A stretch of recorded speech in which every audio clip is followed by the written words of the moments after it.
So last time I spoke, I said we live in a society that's very angry. And it seems like our anger is getting worse. So if I ask you some questions, I think we can all come to an agreement on this. Have you ever been in a store or a restaurant and saw somebody get angry? You ever saw somebody, some of you were waitresses at some point, ever have an angry customer? Right? We live in an angry world, and people get angry like that. Ever been driving down the road and seen road rage? Ever have somebody drive by and wave at you with one finger up, right? Yeah, forgot the other 4 fingers. It's not a real wave, right? Yeah, the statistics about road rage are scary. We are an angry nation of drivers. You ever see anger at your job? Ever hear a coworker swear? Ever see them cross their arms and just push back and just get completely silent because they're so upset or angry? If you've been around schools at all, you know there's a lot of anger in schools. You ever been to a sporting event? You ever seen the crazy mom or dad in the stands, or grandma or grandpa who couldn't just shut their mouth because they were so angry at everything going on the field or on the court? When I was in high school, anger's been a problem for a long, long time. When I was in high school, my sophomore year, there was this kid named Ed. He was a couple of years older than me. Ed was a terrifying human being. Terrifying. One day, I was putting something in my locker, and I hear this girl screaming. It's Ed's girlfriend. She is literally sprinting down the hallway with Ed chasing her down the hallway. He threw her against the locker. The hallway was full. None of us moved. A teacher had to step out and stop him because his anger was that dangerous. You ever been scared by somebody's anger?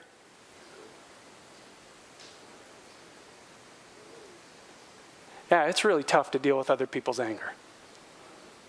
And it's really hard when that anger is directed at you. When was the last time someone was angry at you? Some of you are sitting next to the person who was angry at you last. Yep, right. Oh, wait, that's a little too close to home. All right, it's like, you want to move? It's okay, just let me get going here. Some of you came in here and you're angry with the person that you love the most in the world. You're angry. You don't feel understood. You don't feel listened to. There's anger building in the relationship. It's going the wrong way because of anger. Some of you, if you've ever been a parent of a teenager, ever seen an angry teen in your home? Yeah. Ever seen children get angry. Spouses get angry. Significant others get angry. Friends get angry. Ever have a friend get angry at you? Yeah, this is just the world we live in. Now, did you handle it right? And by that, I mean these 4 questions. Were you able to understand why they got angry? Some of you are sitting next to somebody who got angry, and you're like, I don't know. I got no idea. Why are you angry? It doesn't make sense to me. We'll get into that. Were you able to calm them down when they're angry? Did they feel better when they were done? And most importantly, this last one, were you able to drain their anger out of them? Not, did you shut them down so they stopped talking to you? I don't care about that. You can do that. But that doesn't mean you drained the anger out of them. Did you actually drain the anger out so they felt better after you were done talking? That's an incredibly challenging skill. I've been saying through this whole series that your words have tremendous power today. Your words are either doing one of 2 things. They're either shooting bullets into people, or they are planting seeds in people that are allowing love to grow and peace to grow. And when somebody's angry, your response is either going to be one of these. It's going to be bullets or it's going to be seeds. You're either going to add to their pain and their anger, or you're going to help plant something inside of them that's going to bring healing and bring something new. Do you know what to do when someone you love is angry, and especially angry at you? Do you know what to do and what to say? Such an important topic. So let's get into this today. In your program are these notes. Would you open up your program, take out your notes, grab a pen. We're going to talk about how to respond when someone is angry. So, such an important subject, and we're going to jump right into this. Number 1, first thing I want you to write down is this. If you're going to respond appropriately when someone you love is angry, the first thing that has to happen is you got to keep yourself under control, right? That kind of makes sense. You all probably could have written that one. You got to keep yourself under control, which is such a challenge to do. Years and years ago, I used to help out with the wrestling program in Dodgeville, and a good friend of mine was the coach at the time. His name was Tony, and Tony was really good. He was a good coach, but he also had a tremendous amount of patience with the crazy parents that we talk about of, kids who wrestle. One time, one of the years, this woman, her son, this boy started wrestling. The mom was one of those parents that you really hope you never encounter as a coach. One time, right before the wrestling match, and I know this probably won't make sense if you don't understand wrestling, we decided on this strategy where we were going to switch this kid's weight class. You can do that. You don't have to send him out to wrestle at the weight he weighs. You can send him out at a heavier weight. And it's strategy. We wanted to get some points. We needed points against his team. We were trying to beat him. So you don't tell anybody that because you don't want them to make an adjustment. So the match comes. They send their guy out. Our guy is sitting, and he doesn't move. And so the ref says, "You're going to send your guy out?" And we say, "No." The mom goes nuts in the stands. Starts screaming. There is no other voice. You could have heard a pin drop as this woman went crazy in the stands. And we're like, oh my goodness. Then a little bit later at a different tournament, she got so mad, she went after his wife while she was holding her newborn baby. It's like, what are you going after her for? And Tony handled it perfectly. Remained calm, kept himself under control, don't know how he did it. Like, has he been doing that to me? Or, oh my goodness, right? This is the world we live in. And this is what typically happens, right? When somebody gets angry, they get angry in an unreasonable way like that, what do? We get mad back. We escalate the anger right back with them. You power up on me, you know what I'm going to do? I'm powering up on you. And then you've got war. And nothing constructive comes out of that, right? You've all been there. You've all let it escalate into a point where you're saying and doing hurtful things to the person that you love. And damage is being done. That's why you got to keep yourself under control. Now, a couple of things that this means. First off, it means you need to be careful with your own anger response. When you see someone angry, especially when someone you love is angry at you, you are in dangerous territory. You got to make sure that your anger response is appropriate. You got to keep yourself in check. And there's a verse on your notes, but I found a different one. I changed a couple of verses today. This is a great one. There's a story in the Old Testament, the book of Judges. You ever read this book? It's a great book. These judges, they were the leaders of the nation of Israel before they had kings. There was a judge named Gideon. And one time, Gideon has the opportunity to beat their enemies. He was leading the people that would follow him against the enemies, and they were winning. And he stopped to ask for help from this group in Israel, and they said no. He went off and won the victory, came back, and that group that he had asked for help from got mad at him. How come he didn't ask us to come help? Are you kidding me? And they were mad at him. And he had every right to blow up at him, and he didn't. He handled it so tactfully that this is what happened. He said, besides, God chose you to capture Raven and Wolf. These were these two other enemy leaders. I didn't do a thing compared to you. By the time Gideon had finished talking, the men of Ephraim had calmed down and were no longer angry at him. So they were angry. He stayed calm.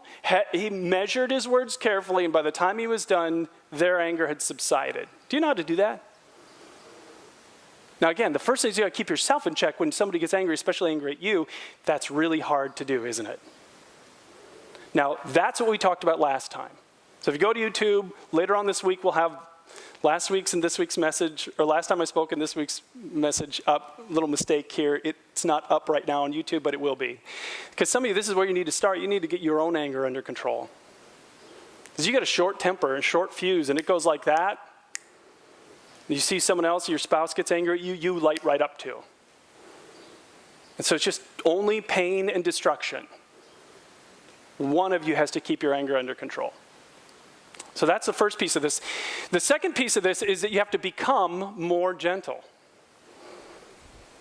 You have to go the opposite of what you want to do. When somebody's angry, they get in your grill, you want to match their level of intensity. And the Bible says, you got to go a different direction. Look what it says.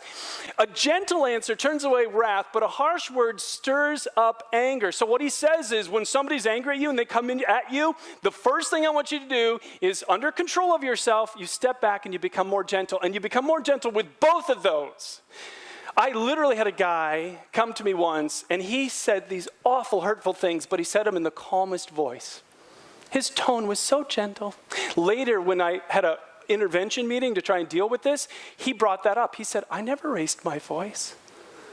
I was never angry at you while I called you a stupid idiot, insulted you. It's like, yeah, you shot bullets with a silencer on. Who cares? Who cares? Well, thanks. That doesn't hurt any less. So some of you are really good at the tone thing, but the words are cruel. You've got to do both well, right? Some of you just escalate and you shout, your tone goes up and everything. It's both. Gentleness is what God says. This is how you do it. You go gentle. Now, matter of fact, one of my oldest son, Nathaniel, was actually pretty good at this at a young age. I remember one time, first time I really noticed this, he was probably a senior in high school, and on the street that we used to live on, at the bottom of the hill, was a guy who was in and out of jail frequently, had a couple of small kids. Life was just kind of like that for him. Rough character. One day, my son Nathaniel was driving home and went in front of that house, and the guy in that house thought that Nathaniel was driving too fast. Maybe he was, maybe he wasn't. Wouldn't surprise me if he was. Okay? But that guy thought he needed to take matters into his own hands that day. He jumped in his truck, chased behind my son to my house, got out, and began to go after him verbally. So I'm sitting inside watching TV. This is Saturday. I'm sitting there watching sports. All of a sudden I hear all this noise. It gets louder and louder, and I'm like, what is going on? So I mute the TV, and I hear it's right outside my window. And so I walk over to the window, and I see this guy in Nathaniel's grill. Nathaniel's just calm, and he's talking like this, and I can see him reacting, and the kid is just red-faced and I mean, there's few things. I have a short fuse when it comes to messing with my kids. Short fuse. I ran to the door, threw that door open, and just as the kid was getting in his truck to drive away, Nathaniel walked up, thankfully, thank God. Nathaniel walked up, his hands are shaking. He told me what he had said and done. It was perfect. He didn't defend himself. He was gentle. I could see that even in his posture as I was looking out the window. He was gentle in his tone, gentle in his words, and the kid drove away without it escalating into something worse. It's like, yeah, I wouldn't have done that. That would not have been what I would have done. Thank God. Thank God. So here's what I thought about when I did this. How gentle am I with my tone and my words when someone, especially someone I love, comes at me? And if I'm honest, sometimes I'm good. Sometimes I remain calm. Sometimes I'm gentle with what I say in my responses, and I really am calm. And sometimes I'm not. Sometimes they power up and I power up right with them. How do you do with this one? Some of you, if you're honest, you have your sometimes. Maybe you have your sometimes with someone, and it's consistent with that someone that you really struggle with your anger. You're not good at this first one. You cannot drain anger out of another human being with anger. Does that make sense? I'm going to get really angry at them and drain the anger out of their life. No, you won't. You got to choose a different tactic. So that's the first thing, common sense.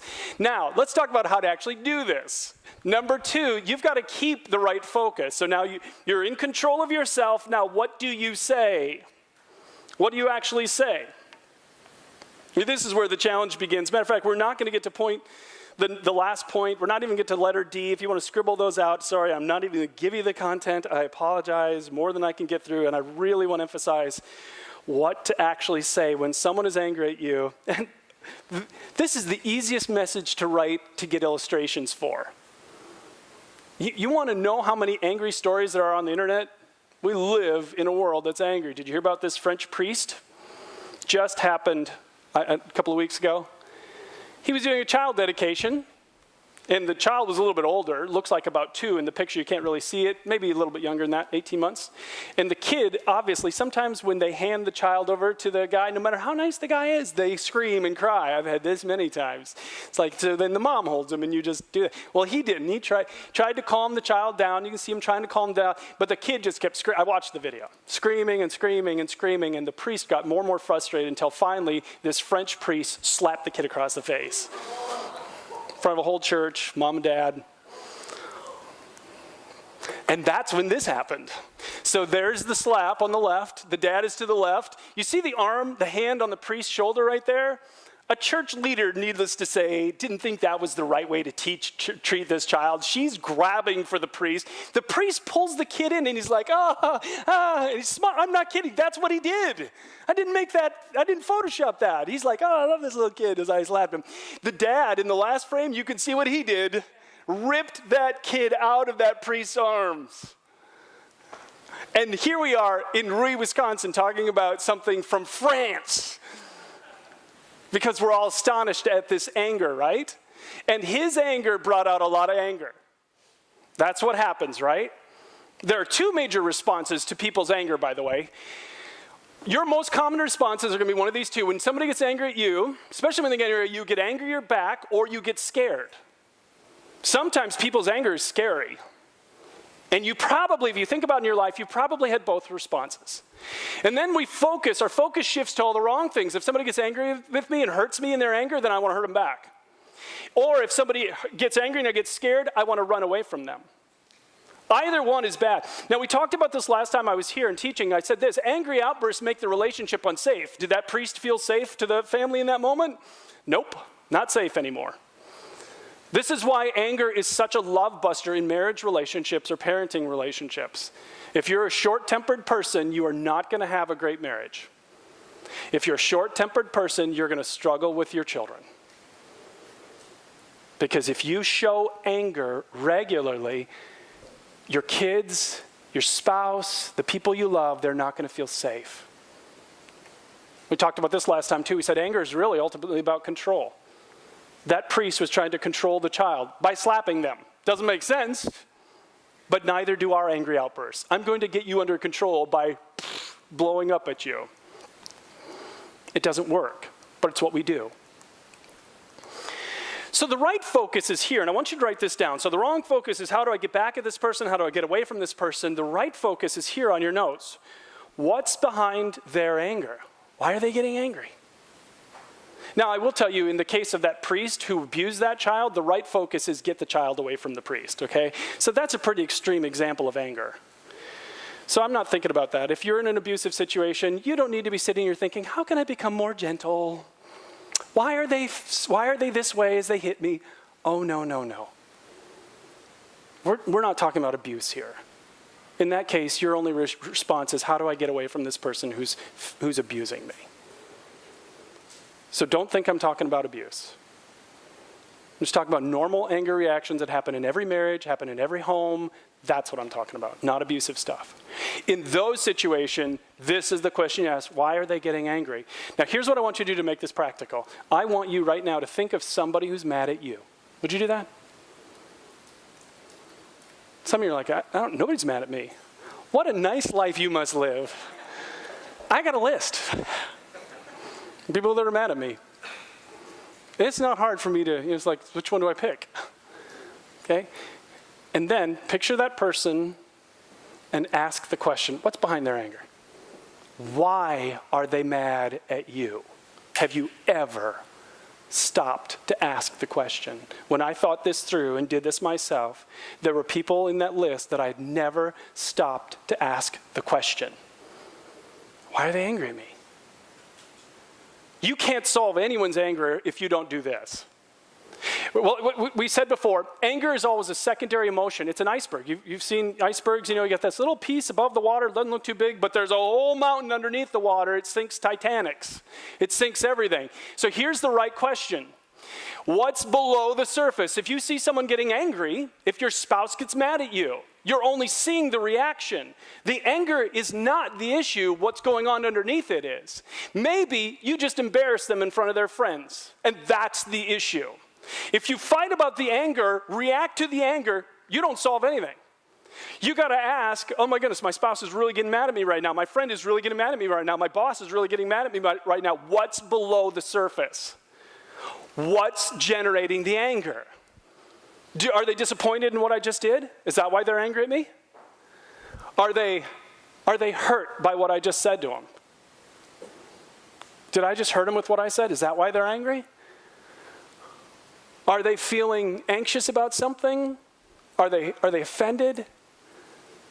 When somebody's mad at you, it's because, or mad around you, it's because something's gone on under the surface. You want to drain someone's anger, you gotta do this. You gotta identify what it is. That's what you gotta do. Because when you can name the emotion below the anger, that's when you begin to drain it away. Because everyone on this planet wants the same thing when they're angry. They want somebody who gets it. Oh, you get it. You understand why I'm so angry. And when you name it, oh, so you're feeling really disappointed right now. You're feeling taken advantage of, aren't you? It's like, part of the anger gets drained out just by the naming of the right emotion. So how do you do this? On your notes, there's several things. First off, ask good questions and really listen. Ask good questions and really listen. You got to really listen to what they're saying.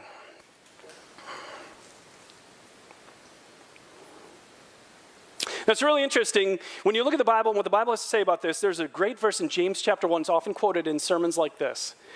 It starts off with this. James wrote this book to the church and he said, understand this, my dear brothers and sisters. Now that's a strange way to start a sentence. Because he wrote this whole book to these Christians. Did he not want them to understand anything else he wrote? No, he wanted them to understand everything he wrote. But this was so important that he started by saying, Christians, listen, I want you to understand this. In other words, what I'm about to say is so important. Would you start right here and just listen to this? Understand this. And what does he go on to say? Here's what he says. You must all be quick to listen, slow to speak, slow to get angry.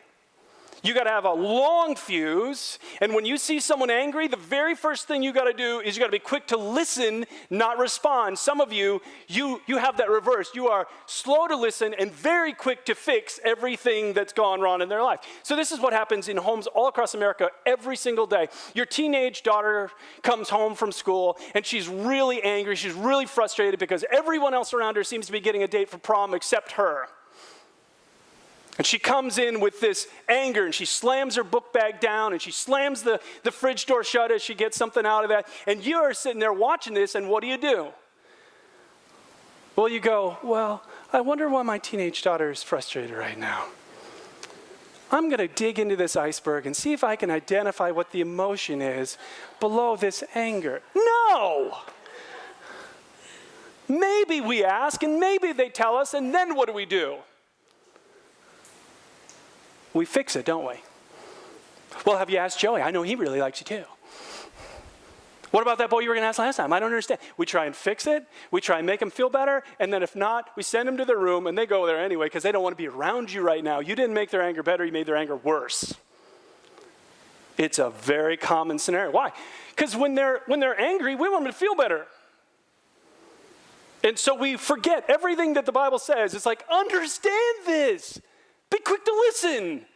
Shut your yap. Be slow to get angry at them. This is the formula that works. One author was talking about this. He said, when someone is angry, you rush to try and resolve the situation. However, this is, look at that, the worst thing you can do. Before you can resolve it, you need to understand it. Before you can resolve it, you need to understand it. What's creating the anger? Why are they angry right now? Why are they angry at me, their dad? Why are they angry at their classmates? You have to understand it. He went on to say, as difficult as it can be, you need to listen to what the other person has to say before you start jumping in with solutions. Otherwise, look at this sentence. This is so important. Otherwise, they feel you don't even care enough to listen. You ever felt that? You ever been really hurt, really frustrated, and tried to talk to someone you loved, and they immediately went to, well, why don't you just do this? And why don't you just do this? And why don't you just do this? Did you feel like they cared about you? They were just trying to shut you up. Now, their intentions were good, but the consequences of their intentions were pretty damaging. This is what we need to learn. So here's what I want you to know. Your goal when you see someone angry is understanding, not solutions. Do you understand that? Hey, they look really mad right now. I wonder what's going on. You don't react to the anger, you become a detective. What's in the iceberg? So the question is there, how good are you at this? How good are you at this? And again, I'd be honest and say, sometimes I do this really good. But I raised a lot of kids. And there were plenty of times that I'm like, are you kidding me? Just go to your room. We all do this right, and we all do this wrong. You want great relationships. You want to help somebody heal in their anger. You got to learn how to do this. You focus on understanding, not solutions. Now, the second thing you do, letter B on your notes, don't judge what you're hearing. Letter B, validate it. So you're listening with the goal of trying to understand. Some of you are catching that we teach this little formula over and over again. Listen, understand, validate. Listen, understand, validate. Listen, understand, validate. This is how you heal people. I'm going to listen, try and understand what's causing this anger inside of you. Then I'm going to validate. I'm not going to judge it. Now, the Bible says this. Some people make cutting remarks. But the words of the wise bring healing. So in that situation with your teenage daughter, or let's say that your spouse is really frustrated about something that happened at the office. They're really angry. They're really hurt. If you do this wrong, they've already got a cut, and you add more cuts to them. So they're in real pain now. But he says, the Bible teaches that if you learn this, you can actually bring healing to their wounds. I don't know if you've ever seen this, but I've literally seen times when people are angry and in so much pain, if I say the right things, if I listen, understand, communicate the right things, you can watch the pain drain out of their life. Do you know what that looks like? Have you ever seen that? You can drain the pain. Because the words of the wise will bring healing. So you can drain the pain out of it. Here's what cutting remarks sound like. These are judgmental words. You tell them it's wrong that they feel that way. You ever heard any of these? That's a dumb thing to be angry about. What a stupid thing to get upset about. You shouldn't be angry about that. I'd never be upset about that. Some of you heard that. Some of you are raised in homes like that. Some of you have said that. Don't be upset about that. You were actually commanded how to feel. They weren't trying to understand your feelings. They were trying to dismiss your feelings. That's called emotional invalidation. It's one of the most damaging things you can do to another relationship. If you want to take someone's pain and amplify it, do that. Say that to them. Say, what you feel is so stupid. It's just dumb that you feel that way. You'll shut them down. Their anger will go away from you. It'll go inside. There's another form of judging. It's where you attach a label to them. Golly, you are so overly sensitive. You're so prickly. You're so insecure. And you label them. Because now, once you've labeled someone, you can dismiss what they just said. That's just because you're that way. So I don't even have to listen to anything you say now. And you take the pain of that person and you magnify it. You take the pain of your child and you magnify. You take the pain of your spouse and you magnify. You take the pain of your coworkers and you make it so much worse. Because now they got the original problem in the fact that now they feel stupid for feeling the way they feel. Now there's a real problem with making people feel stupid for the way that they feel. Their emotions make sense to them. And if you had lived the life they've lived, you would feel exactly the same way. Did you know that? Do you understand that? So your job is to validate their emotions. I see why that made you feel so scared, so upset, so angry, so hurt, so taken for granted. I'm so sorry that that happened or that I did that. That's what people need. They don't need you to tell them that it's wrong for them to feel that way or that they're just this way because of this and put a label on them. They need you to say, they need you to think this way. My child, my spouse, my boss, they feel this way because of what they've lived through to this point, right? And if you had lived through the life they've lived through, you would feel exactly the same way, but you haven't. That's why you don't feel the same way. And they don't need you to judge it, and they don't need you to dismiss it. They need you to enter into it. They need you to be understanding enough to say this. Oh, man, it makes sense to me. If I'd have lived the same life you'd live, I'd feel the same way right now. And validate their emotions. And if you'll do this, you will drain unbelievable anger out of your relationships. But this isn't where it stops. There's one more piece that's so important. This is all we're going to touch on. Letter C, the last thing, you got to empathize with that pain that you're seeing. You got to empathize. Empathize with that pain that you're seeing in them. Empathy is this. It's the capacity to feel another person's feelings. We're terrible at this in America. We're absolutely terrible. Half the time we're not even aware of what we're feeling. So how am I supposed to understand what you feel? So it's the only way to do this, though. To really drain the pain out, you got to get to empathy. I love what this one author said. Empathy is like you're down in a deep, dark pit, and I climb down with you, and I say to you, it's really dark down here. Wow, it's pretty cold down here, too. How are we going to get out of here? That's empathy. It's stepping into someone's shoes, figuring out what it is that they're feeling and how to solve the problem. It's not standing apart from them. It's trying to feel what they're feeling. What must it be like for them? What must it be like for a teenage girl in our modern school system to feel like everyone else is going to have someone to go with to prom, but not me? What's it like to feel that way? What's it like to feel that way? Can you imagine that? Some of you don't have to work hard to imagine it. You know what it's like. You know what that feels like. And when you empathize and you enter into that pain with them, oh my goodness, you drain the pain. You bring such unbelievable healing when they know that you get it. Empathy is superpowered in our relationships. It only happens when you let yourself feel a little of their pain. You want to know why Jesus still transforms lives today.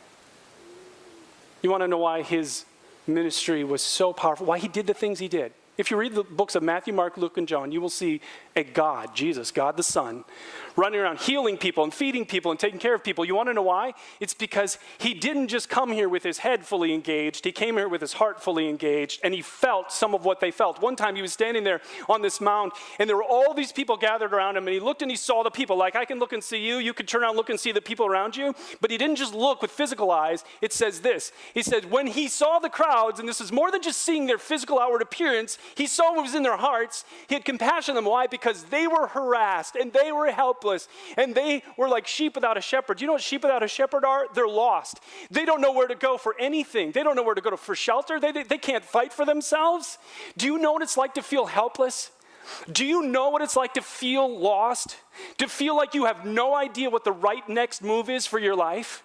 Do you know what it's like to not even know how you're going to make it through the day? Do you know what that's like? To feel completely powerless and overwhelmed by your life situations? This is what Jesus saw. He didn't see the color of their clothing. He saw this. And that's when his heart engaged with empathy. He felt what it must be like to feel that way. And so he ran around and healed everybody. And he fed people. And he served them. And it was all driven by this. Because his heart was engaged with the people around him. This is where the power is. This is what we have to learn. We have to learn to be like Jesus. We can't just sit here apart from them and say, well, they're really angry. Oh, they're angry because they're hurt by what just happened to them. Sorry that happened to you. That's you keeping separate. That's pity. Empathy is, I wonder what it's like to feel that way. To have lived their life to this point and actually feel that feeling in that moment. Man, that must hurt so much. And your heart begins to hurt a little bit with their pain. That's when you change people's lives. That's when you heal your kids. That's when you heal your spouse. That's when you heal your family members. That's when you heal your friends. Is when you do what Jesus did, you enter into it. It's like Brene Brown, the famous author, said, empathy is about connection, real human-to-human connection. That's where the healing power is. Sympathy is about separation. I stand apart from him and say, well, that really sucked to go through that. Well, that's not me. That's sympathy. Empathy is, I feel that pain with you. This is transformational. Empathy is. Now, to really do what we're saying, there's a common mistake that I've got to address. It happens in every single marriage. It happens in every home across the country. It happens with kids. It happens with parents. It happens with everyone. And it's this misunderstanding between intention and consequence. Let me explain it this way, because it's happening to you. This is costing you the opportunity to really drain the pain and anger out of people around you. Intention versus consequence. There was a guy who was a very successful businessman. He dealt with clients every single day. One day, he called his wife. He said, hey, we haven't been out for dinner for a while. Why don't we meet tonight at 5:30 down at our favorite restaurant? I'll meet you there at 5:30. And so 5:20, he's about to leave his office, and in walks one of his major accounts. This is one of his clients. Well, he can't just leave, right? This is one of his major clients. And so he stays, and he talks to the guy, and consequently, he's pretty late for his dinner with his wife. Here's what he said happened when he walked in. He said, when I arrived at the restaurant, I apologized and told her I didn't mean to be late, and she said, you never mean to be late. Kind of a little snippy tone to it. And he looked at her and he said in his head, oh great, she's mad. I said, I'm sorry, it was unavoidable. And I told her about the client walking in. Not only did my explanation not make her feel better, it made things worse. She got angrier. That started to make me angry. Welcome to America. That's how it goes. Somebody gets hurt, they get a little snippy, they're angry. That little snippiness is anger. We don't try and dig in, wonder what's making them angry. Instead, we do what he did. Well, the client walked in. What am I supposed to do? Just walk on with the client? I don't understand. And then they don't get better. They get angrier, and so we get angrier, and this is what you get. Constantly in America, day after day, this is what you get, an escalating anger problem. So a couple of weeks later, that guy was talking to a friend of his who was a family therapist, and he told him what had happened, and the therapist said, boy, you sure blew it. And he said, what did I do wrong? Because he expected a little empathy, right? Poor guy. That was so unfair of her to say that to you, so unfair of her to treat you that way. Oh, no. Therapist said, yeah, you totally blew it. He said this. He said, you're stuck in your own perspective. You didn't mean to be late, but that's not the point. The point is, you were late. That's the point. And the point is, your lateness affected her, didn't it? There was a consequence to you being late. And he said this, I think I put this in. He said, in other words, I was focused on my intention. I didn't mean to be late. I didn't ask for the client to come in. Me, my perspective. But my wife was focused on the consequences of my behavior. Because you were late, I sat here alone again. I sat here alone in a restaurant for half an hour again. He said that was an eye-opening thought. He says, as it turns out, it's not the thought that counts. Some of you think this. You think it's just the thought that counts. Oh, no, it isn't. It's because the other person doesn't experience your thoughts. They experience the consequences of your action. It's not about what you intended to happen. It's not about what you intended to be communicated. It's about the consequence that they received because of what you said or did. So he said this. When you've done something that upsets someone, no matter who is right, always start the conversation by acknowledging how your actions impacted the other person. Save the discussion about your intentions for later, maybe never. Now, that's not what we do. We would have all done what the husband did. Well, I didn't mean for the client to come in. I didn't schedule it this way. It was not my fault. And it doesn't make them feel any better at all because they still hit the unintended consequences, right? We're focused on, well, I didn't mean it, our intention. They're having to live with the consequences of what you chose. So you start with their consequences, not what you intended to happen. Do you hear the difference? Do you understand this? He said, so this is what he had to say. Oh, he goes on, he said, what if you don't think the other person is right or justified in feeling the way they do? Some of you, in that story I told, you're like, well, she shouldn't have been mad. He was making money, he's paying for the family, blah, blah, blah. Great. What if you don't think it is? He said, it doesn't matter because you're not striving for agreement. What are you going for? Remember what you go for? Understanding what's below the anger. Do you get it? You're going for understanding. That's what you're after. What's under her iceberg that night in the restaurant? She's really frustrated. Can you imagine that? Think about it for a minute. I want you to enter into this. Have you ever been in a relationship where you felt like you didn't matter? Like you were taken for granted? Like everyone else is more important than you? Can you feel that? That's empathy. That's what she needed to know that her husband felt. She didn't need his excuses. She needed his understanding. He said, this is what I should have said to her. I see you're angry. You've been sitting here for 30 minutes. That's got to be frustrating. It's not the first time.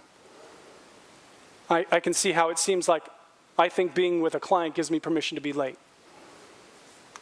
I'm sorry you had to sit here so long. Little better answer, right? Little shot at draining some of that anger out. Because he was focused on the consequences for her rather than, well, I didn't mean to be late. In other words, don't defend it, don't excuse it, don't justify it. Acknowledge their reality. The reality for you is this. That's the reality for you. Do you understand that? Just after learning this last week, it happened at work. I work with this team of people, and I'm the project manager over this team. And there was a piece of the project that I didn't know I was supposed to be managing. I had never been told I was supposed to manage it. Didn't even know about it. But because I wasn't managing this piece of the project, one of my team members got an angry email this last week from another cross-functional partner It's like, you were supposed to turn this in. Why didn't you turn this in? And that's not nice. You ever got an angry email from somebody else? Like, this is not a nice feeling, is it? And so I found out about this, and I'm like, oh no. And so she came over and sat down and talked to me, and I'd already made a change to the project plan. I was going to manage it differently. And she turned to me and said, why didn't you tell me? And immediately I did the wrong thing. I explained it. Well, I didn't know. Nobody had told me. I didn't understand. And I could see from her face, you know how much I was helping her by that? Not a word was getting through. So I saw her face and I'm like, I'm doing this wrong. Think about the consequences for you. Have you ever got an angry email or an angry response from somebody because you dropped the ball at work? Doesn't feel good, does it? And so I changed my language. I said, you know what? It doesn't feel good when you get reprimanded by somebody else. Because of the way I did this, that's what I'm so sorry that happened to you. I'm going to change this. I'm going to make it better going forward, but I'm sorry you had to go through that. And then the relationship changes. As I said at the beginning, or said at some point in the message, I'm not talking to any of you who are being abused. If you are being abused, you don't need to try and get under their iceberg. Would you please get away from their iceberg? They're sinking you. This is not about abuse. This is about anger. Anger from your spouse that isn't abusive. Anger from your children. Anger from your friends. That's what this is about. So I want to ask you again, is anyone angry at you today? Is someone mad at you? Some of you know your kids or grandkids or your parents or your friends, your neighbors mad at you. Some of you have coworkers that are mad at you. All you're seeing is the anger. Remember, it's the tip of the iceberg. Here's your challenge for this week. Ask yourself the right focus question. What's below this anger? What's causing them to be so angry today? That's your goal. Figure that out. Are they frustrated? Were they embarrassed? Do they feel taken for granted? What's behind their anger? And once you identify and say, is this how you're feeling? And they know that you get it, that will help. And then if you can empathize, have you ever been in a situation where you felt that way too? I know what it's like to feel that way, and I just did it to you, and I'm so sorry. And you can say it like that, you will drain so much anger out of that relationship. One of the reasons why I follow Jesus is because of who he is. Jesus is an amazing, amazing person and incredibly God among us. Let me have you all bow your heads as we finish today. Well, Jesus came into this world to drain our pain. I mean, you see it in the way he lived his life. You're in pain because your body's broken. I'm healing that. You're in pain because of this part of your life is broken. I'm healing that. He is a healing God. He loves to heal pain. And the deepest pain in our life isn't financial pain, emotional pain. It's not that pain. The deepest pain is from the part of us that's eternal, our eternal souls. We just don't think about that. We don't think it's affecting us, but it affects us every day. The Bible teaches that our relationship with God is broken and we are distant from him, and Jesus came to heal that pain. 2,000 years ago, when Jesus died on the cross, he paid in full for everything you and I have done that's wrong to bring healing to our souls. The Bible says that what he does, if you'll let him, is he will bring your soul from death to life. He will pour his life into you if you'll let him. With your head bowed and your eyes closed, if you want to experience this tremendous loving God in your life, and some of you know you're missing something. If you want him, just say something like this in your heart to him. There's no magic in these words, but say something like this. Say, Jesus, I'm turning to you today. I need something more in my life. I'm asking you to heal this pain inside of me. I've heard about your compassion today. I've heard that you died on the cross for me. Please forgive me. Come make your home inside of me today. In Jesus' name. Amen. Now, as we finish up today, inside your program is a little tear-off card. No, it's not a tear-off card. I'm going to say that forever. Well, that's a little card. It's already torn off. Would you take that card out? Even if you're a regular tender, just take a moment and fill that out. And then drop it in one of the 2 offering boxes back by the doors where you came in. Thanks so much for coming, and we hope to see you again next time.